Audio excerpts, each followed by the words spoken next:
Yes, I have it. Okay.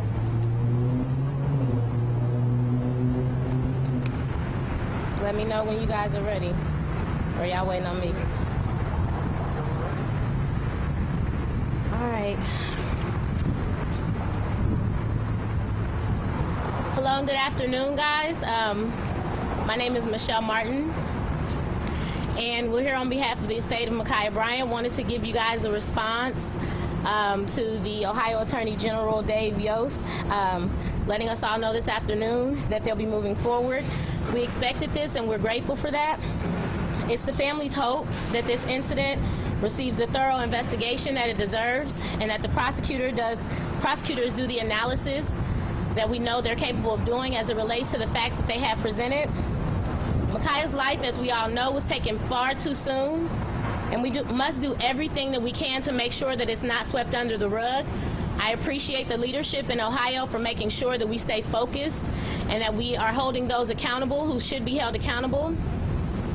This investigation cannot be reduced to just a few moments and a few seconds prior to Ma'Khia's death, but we must consider the entirety of the situation, and that these children were placed in a grossly negligent situation, and that the actions of those responsible for their protection, they will be held accountable.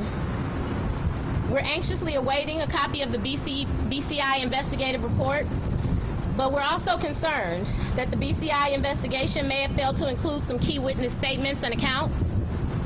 I trust that the Franklin County Prosecutor's Office will not just rely on the BCI file and investigation, but also conduct their own independent fact gathering into this tragic matter.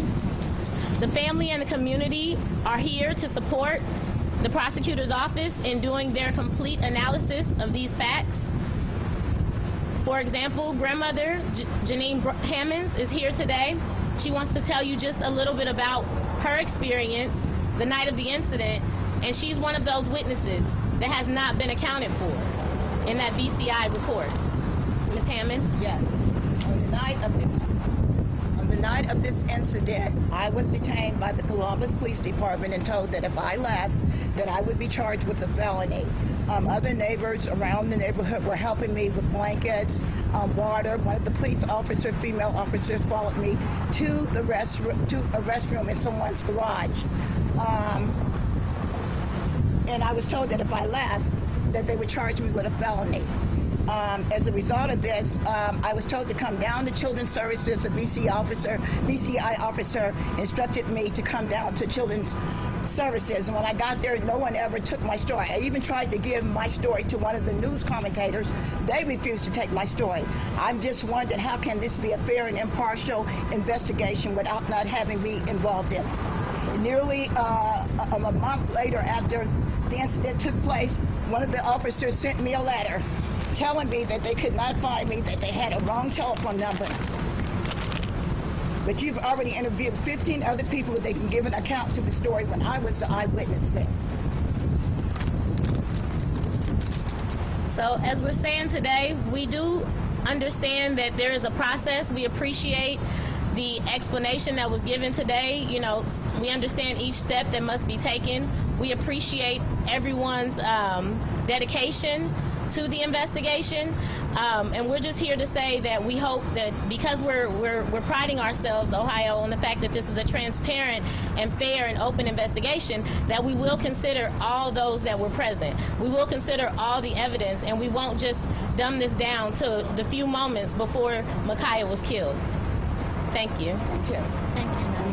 So, who I am with ABC6, Michelle, do you see this as almost two separate investigations? You have the civil investigation and around the custody issues and foster care, and then potentially the criminal investigation against the officer.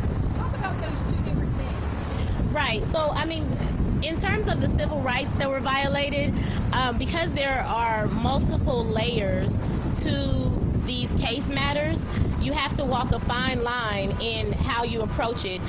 The family is already, as everyone knows, they're involved in a family law matters, and that is civil as well. And so when right now we're addressing, of course, the criminal portion of things, and hoping that those who were acting out of malice or intent or gross negligence or recklessness, and I hope that those people are held accountable. And while we're looking at the criminalization of the act, I think it's more so about the policing itself and bringing attention to that matter. You know, if we start to see the actions of the police when the culture says to shoot first when you're in these black and brown neighborhoods instead of trying to de-escalate, if we start to criminalize that, then I think it would be a great deterrent, and we wouldn't be standing out here, you know, talking about the death of a 16-year-old girl. So I do think, yeah, there's, of course, the criminal aspect, and that's what we're addressing today in addressing the Ohio Attorney General's explanation this afternoon. And yeah, we do, of course, continue to pursue the civil rights violations as well, and then the family does have the civil family matters ongoing. Do you feel good or bad about the fact that this is going to a special prosecutor rather than to Gary Zayat? So what I heard what I heard today was that Ma'Khia's case would be going to the Franklin County prosecutor. And so do I... So he released a statement today saying that because he represents child services, that they're gonna send it to a special prosecutor rather than handling it in-house because of the conflict. And I think that's totally appropriate, because that's one of the reasons that we were here, you know, and feeling upset, you know, because I would love to think that, as grandmother, as Ms. Hammonds said, that this is fair and impartial, but if you're not really looking at it with a non-biased eye, then you really can't say that it's fair and impartial. We all have our own bias, and you know, if this is in-house, of course they're going to protect those that are in their house. I mean, it's their policies, it's their procedures, and so it's hard to look at yourself and say, oh, this is what we did wrong. That's a hard look, and that's what we're asking folks to do. And so yeah, special prosecutor is totally appropriate and aligned. How does this help with your healing or your grieving, or does it not help at all? So that might be something that if Janiyah or grandmother wants to discuss. Janiyah, could you step up to our microphone, please? Thank you. My name is Janiyah Bryant. I'm 15, and I'm the sister of Ma'Khia Bryant. Well, for the question that you asked, I mean, this is a lot to take in just because I'm trying to keep a normalcy. Like, I'm trying to be a teenager, but I'm also trying to get justice for my sister. So it's kind of hard to take in because I feel like with everybody coming to us, they all look at us differently and they have a lot of questions. And it's kind of hard for me to grieve if like people was like coming at me left and right and asking me questions about everything. But I don't really have much to say. All I can say is I want to give thanks to the people that are supporting us, because this is going to be a journey and we're definitely going to need the support. So I just want to say thanks to that, to you guys. Yes, I can. Up to the microphone. I'm sorry. It's so windy here. Okay. As I had said before, I'm looking forward to a thorough investigation, and that would help me to heal. If I had given that opportunity that night, I think I would be in a better position today, because I had wanted to begin that night fighting for Ma'Khia's justice. So are you saying that the DCI investigation was not thorough enough for you? It was not thorough enough for me because they did not interview me that night, and it was nearly a month after the incident that they sent me a letter stating that, you know, we want to interview you now. So why did you detain me and tell me that I'd be charged with a felony and then not interview me? What did you want to tell them? Can you tell us now? I was going to tell them there because I was there at the incident. I knew what happened the night before. I knew what happened on the night of this, the evening of this incident, and that's what I was going to discuss with them before a videotape got out making my granddaughter look like she was a monster. The things that she had to undergo. Were you at the scene when you lost it? Huh?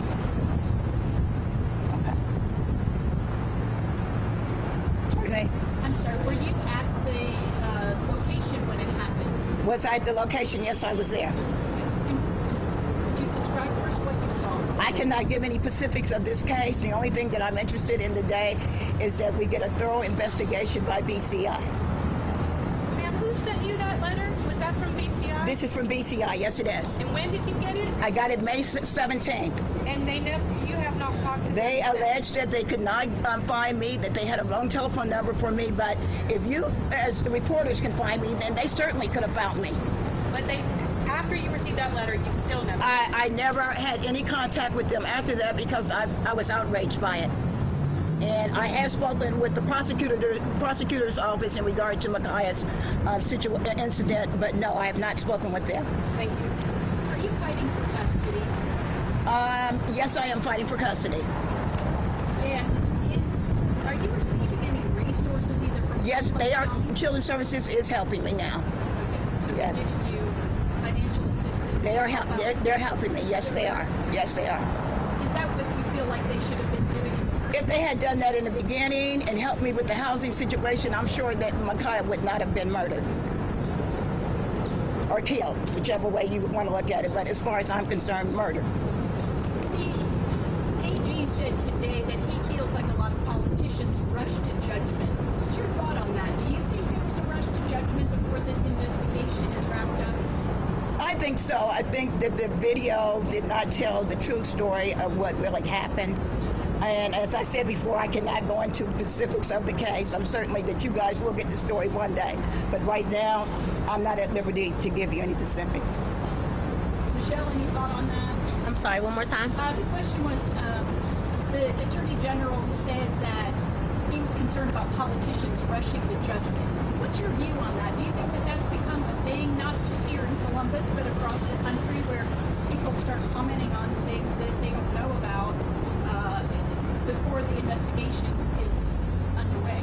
Well, that's kind of twofold, right? So on the one hand, yes, because people want to start to defend themselves before the information is fully developed and before, witness statements have been taken, evidence has been viewed, just given time to even fully investigate the entire situation, the entirety of it.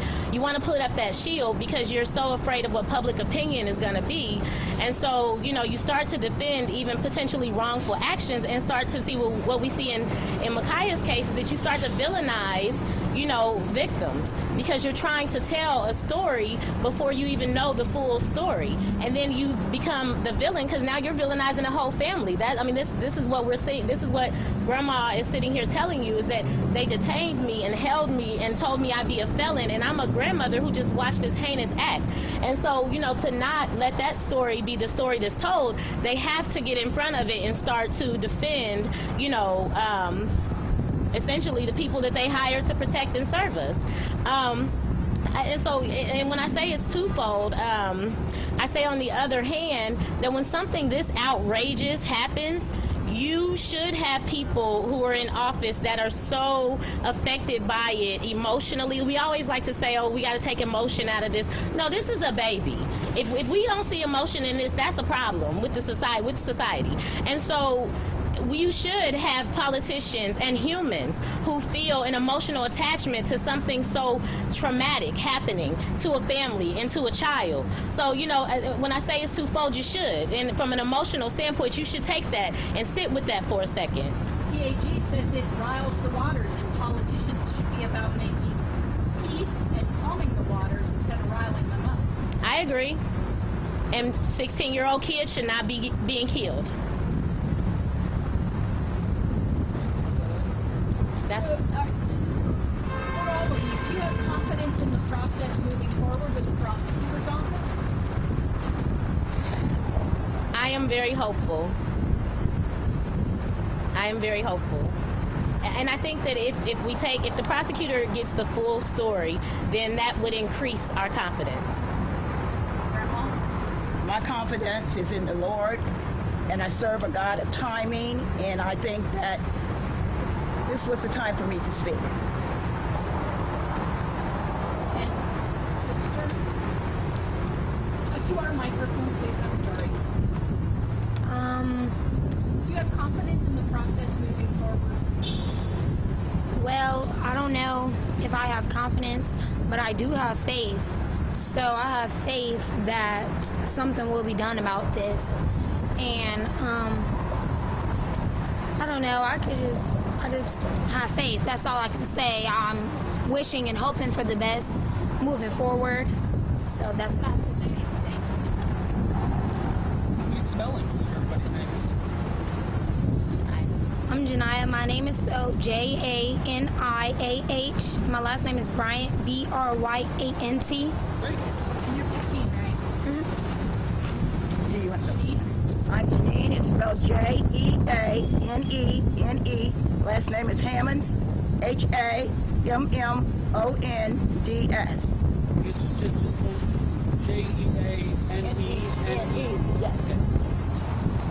Michelle, Michelle, Martin, Martin.